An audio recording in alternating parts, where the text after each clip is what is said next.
నమస్కారం. అందరూ ఎలా ఉన్నారు? బాగున్నారని ఆశిస్తూ మీ శ్రేయోభిలాషి. అందరికీ ముందుగా శరన్నవరాత్రి శుభాకాంక్షలు. ఈరోజు మనం కూష్మాండా దేవి కోసం మాట్లాడుకోబోతున్నాం. అమ్మవారు నవదుర్గలలో 4వ అవతారం.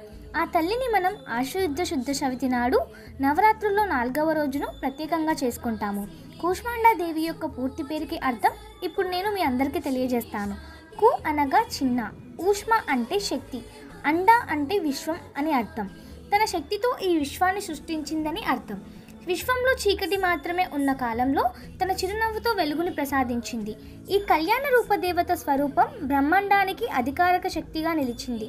తన చిరునవ్వుతో బ్రహ్మాండాలను సృష్టించింది కనుక ఆమెకు కూష్మాండే అనే పేరు వచ్చింది.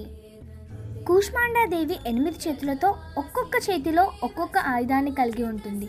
చక్రం, ఖడ్గం, గద, పాశం, ధనస్సు, బాణం, తేనెబాండం మరియు రక్తబాండం, సింహం లేదా పులిపై కూష్మాండాదేవి విరాజిల్లుతుంది. తన శరీరం నుండి బ్రహ్మ 4 ముఖాలుగా ఉద్భవించాడు మరియు లక్ష్మీదేవి రూపవతి స్త్రీగా జన్మించారు. అత్యంత శక్తివంతమైన తేజస్సుతో సూర్యునికి కూడా వెలుగునిచ్చే అద్భుతమైన స్వరూపంగా ఆమెని పురాణాల్లో వర్ణించారు. మన భారతీయ సంప్రదాయంలో కూష్మాండా దేవిని పూజించే వారికి ఆరోగ్యం, ఐశ్వర్యం, శక్తి లభిస్తాయని నమ్మకం ఉంది.